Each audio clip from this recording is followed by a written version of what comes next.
और दिल्ली में केजरीवाल सरकार की मुश्किलें थमने का नाम नहीं ले रही। कथित शराब घोटाला मामले में कई नेताओं के खिलाफ एक्शन के बाद अब एक और गंभीर मामले में सीबीआई जांच के आदेश दिए गए। ये आदेश दिल्ली के उपराज्यपाल वीके सक्सेना ने दिए हैं। अस्पतालों में दवाई खरीद के मामले में सीबीआई जांच का आदेश दिया गया। उपराज्यपाल ने चीफ सेक्रेटरी नरेश कुमार को जांच कराने का निर्देश दिया है और उपराज्यपाल वीके सक्सेना ने चीफ सेक्रेटरी को जांच कराने का निर्देश दिया। विजिलेंस की रिपोर्ट में सरकारी अस्पतालों में नकली दवाएं होने की बात कही गई। रिपोर्ट के मुताबिक सरकार ने अस्पतालों के लिए बेतरतीब तरीके से दवाओं की खरीद की। दिल्ली के सरकारी अस्पतालों में अप्रामाणिक दवाएं आपूर्ति का आरोप लगा। ये दवाएं सरकारी और निजी परीक्षण प्रयोगशालाओं में टेस्ट के दौरान मापदंडों को पूरा करने में विफल साबित हुई। लोकसभा चुनाव से पहले केजरीवाल सरकार एक बार फिर से मुश्किलों में पड़ती नजर आ रही है। एक्साइज पॉलिसी को लेकर केजरीवाल सरकार के खिलाफ एक्शन दिखा था।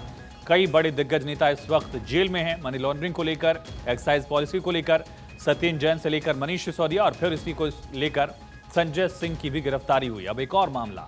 वहीं इस मामले पर बीजेपी की तरफ से मनोज तिवारी और वीरेंद्र सचदेवा ने प्रेस कॉन्फ्रेंस की आरोप लगाया कि दिल्ली के मुख्यमंत्री अरविंद केजरीवाल नकली दवाओं के व्यापारी हैं। उनका सब कुछ नकली है। मनोज तिवारी ने क्या कहा, सुनिए।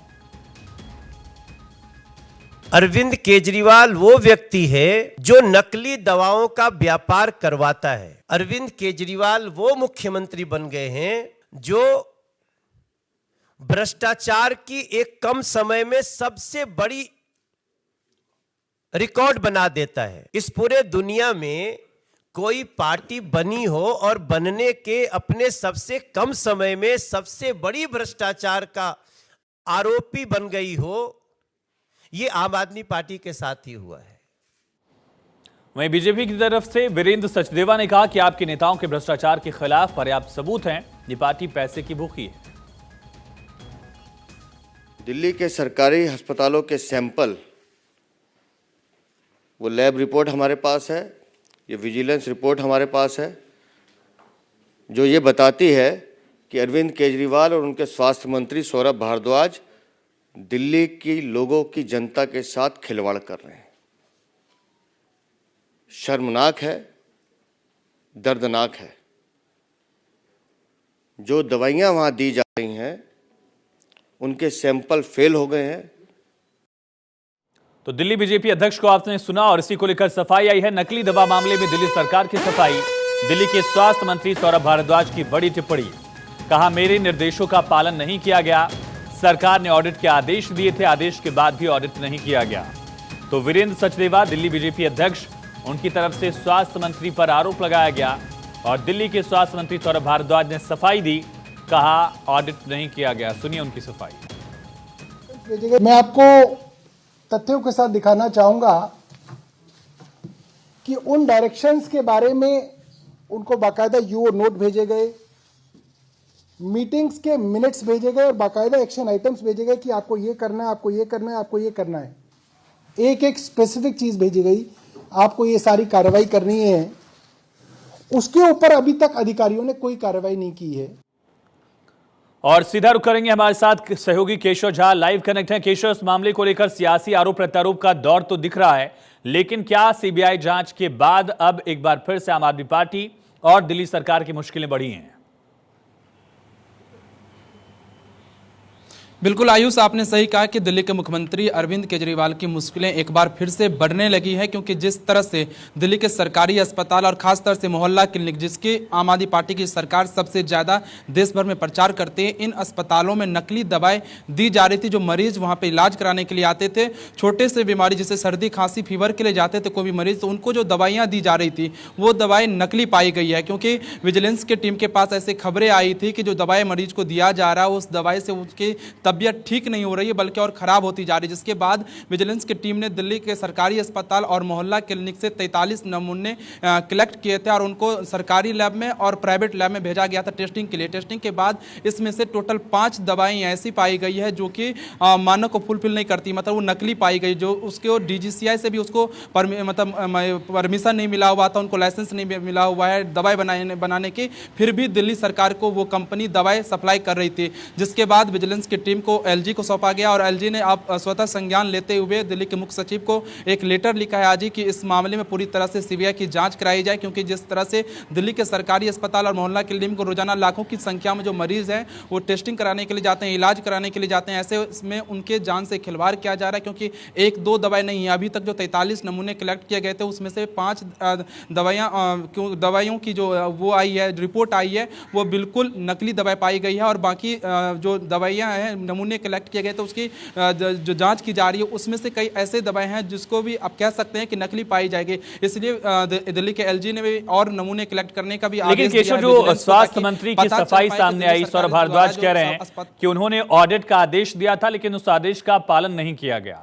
इन आरोपों में कितना दम है और क्या अधिकारियों की भी इसमें इन्वॉल्वमेंट हो सकती है, जो दूसरा पहलू दिखाने की कोशिश दिल्ली सरकार कर रही है? बिल्कुल आयुष, आप जैसा कि बयान हम लोगों ने सुना सौरभ भारद्वाज का, क्योंकि सौरभ भारद्वाज कुछ महीने पहले ही स्वास्थ्य मंत्री दिल्ली के बने हैं। इससे पहले सत्येंद्र जैन थे, सत्येंद्र जैन फिलहाल जेल में हैं, तो उनके बाद उनको सौरभ भारद्वाज को दिल्ली का स्वास्थ्य मंत्री बनाया गया। तो उनके तरफ से जो बयान दिया गया है इस विवाद खड़े होने के बाद कि उन्होंने ऑडिट का आदेश दिया था लेकिन ऑडिट करवाया नहीं गया, तो आप कह सकते हैं कि इसमें कहीं ना कहीं, क्योंकि जो पूरा मॉनिटर होता है वो किया जाता है दिल्ली के मुख्यमंत्री अरविंद केजरीवाल के तरफ से, और उनके तरफ से ही जो टेंडर वगैरह है, बीजेपी जैसा कि आरोप लगा रही है कि दिल्ली के मुख्यमंत्री अरविंद केजरीवाल नकली दवाई का सप्लाई कर रहे हैं पूरे दिल्ली में और दिल्ली के जनता के साथ, जांच के साथ खिलवाड़ कर रहे हैं। तो आप कह सकते हैं कि अब सीबीआई की जांच के आदेश दिया गया है। दिल्ली के एलजी की तरफ से कहा गया है कि मुख्य सचिव को लेटर लिखा गया कि इस पूरे मामले में सीबीआई जांच करानी चाहिए, क्योंकि जिस तरह से दवाइयां मिली है, 5 ऐसी दवाएं जो नॉर्मल किसी भी मरीज को चेकअप करने के लिए किसी भी सरकारी अस्पताल जाते हैं तो उनको लिख दिया जाता है, लेकिन ये 5 ऐसी दवाएं हैं जो कि नकली पाई गई है। तो इसको बहुत गंभीरता से लिया है दिल्ली के एलजी ने और कहा है कि इस पूरे मामले में सीबीआई जांच होनी चाहिए। आरोप प्रत्यारोप के राजनीति की अगर बात की जाए, किस तरह से राजनीति इस पर हो रही किशोर, हमने देखा भी, लेकिन बड़ा सवाल यह भी कि आखिर ऑडिट को लेकर यहां पर गलती की गई है या ऑडिट उपराज्यपाल के इस आदेश से पहले हुआ ही नहीं? देखिए, जैसा कि सौरभ भारद्वाज ने कहा है कि उन्होंने आदेश दिया था ऑडिट को, लेकिन ये सामने नहीं आ पाई कि उन्होंने किसको दिया था आदेश, ऑडिट को कब दिया था, वो लेटर उन्होंने जारी नहीं किया था। लेकिन ऑडिट के काम दिल्ली के अधिकारियों के ऊपर होता है, क्या अधिकारियों की तरफ से कोई उस तरह से काम नहीं किया गया। जो बात कह रहे हैं सौरभ भारद्वाज, जो कि स्वास्थ्य मंत्री हैं दिल्ली सरकार के, वो कह रहे हैं कि उन्होंने पहले ही आदेश दे दिया था। लेकिन सवाल ये है कि जब टेंडर दिया गया था इन दवाई कंपनियों को दवाई सप्लाई करने के वक्त, क्या उस वक्त इन दवाई कंपनियों की लाइसेंस चेक की गई थी कि नहीं की गई थी, कि क्या ये कब का मामला है केशव, जो टेंडर वाला पर्सपेक्टिव आप बता रहे हैं, दिल्ली सरकार उस वक्त सौरभ भारद्वाज ही मंत्री थे या कोई और चेहरा हुआ करता था? देखिए, ये सौरभ भारद्वाज के कार्यकाल से पहले की मामला है, जब सत्येंद्र जैन दिल्ली के स्वास्थ्य मंत्री थे उस समय ये टेंडर अलॉट किया गया था और ये तकरीबन कई सालों से, मतलब 3 से 4 साल पहले की ये मामला है बताया जा रहा है। जो अभी तक खुलासे हुए रिपोर्ट में आया कि 3-4 साल से ये दवाइयाँ दिल्ली सरकार और दिल्ली के मोहल्ला क्लिनिक के जितने भी अस्पताल है उनमें सप्लाई की जा रही थी। तो कह सकते हैं कि सौरभ भारद्वाज के स्वास्थ्य मंत्री से पहले से ही दवाई सप्लाई की जा रही थी। इसलिए सवाल ये खड़ा होता है कि जिस वक्त जिन कंपनियों से ये दवाई ली जा रही थी, उन कंपनियों को जब टेंडर दिया गया था उस वक्त उनका लाइसेंस चेक किया गया था, क्या उनकी दवाई की टेस्टिंग की गई थी, क्या वो दवाई सही है कि नकली है। क्योंकि अधिकतर समय ये होता है कि जब भी किसी कंपनी को टेंडर दिया जाता है सरकारी अस्पतालों में दवाई सप्लाई करने के लिए, तो उनके दवाई की लाइसेंस चेक की जाती है कि जो दवाई उनसे ली जा रही है उस दवाई का लाइसेंस उनके पास है या नहीं, क्या वो दवाई सही है या नहीं। क्योंकि रोजाना आप जानते हैं आयुष की सरकारी अस्पताल में लाखों की संख्या में मरीज जाते हैं और दिल्ली के मुख्यमंत्री अरविंद केजरीवाल सबसे ज़्यादा, कहीं भी चुनाव होता है तो सबसे ज़्यादा मोहल्ला क्लिनिक का प्रचार करते हैं कि दिल्ली में हर मोहल्ले में एक मोहल्ला क्लिनिक बना दिया गया। लेकिन उसी मोहल्ले क्लिनिक में ये नकली दवाई दी जा रही थी मरीजों का। तो आप समझ सकते हैं कि जो मरीज वहां पर अपना इलाज कराने के लिए जा रहे थे, स्वस्थ होने के लिए जा रहे थे, वो वहां से और बीमार होकर आते थे। तो ये एक बहुत बड़ा कह सकते हैं घोटाला है कि दिल्ली में, दिल्ली के सरकारी अस्पतालों में, मोहल्ला क्लिनिक में नकली दवाई दिल्ली सरकार के द्वारा सप्लाई की जा रही थी। जो मरीज वहां पर इलाज करने के लिए जा रहे थे उनको दी जा रही थी। लोगों की जिंदगी के साथ एक बहुत बड़ा खिलवाड़ है। ये भी जानकारी मिली कि जो हार्ट पेशेंट थे वो भी इन दवाओं का इस्तेमाल कर रहे थे। उनकी जिंदगी से खिलवाड़ क्या लोगों की जान पर भी बनी होगी, ये भी एक बड़ा सवाल तो उठ ही रहा है केशव। लेकिन साथ ही साथ एक तरफ केजरीवाल को ईडी का समन, ईडी का नोटिस, और अब एक और घोटाले में केजरीवाल सरकार घिर रही है। वो पार्टी जो लगातार भ्रष्टाचार को मुद्दा बनाकर सत्ता में आई, वही भ्रष्टाचार की कटघरे में आज खड़ी है।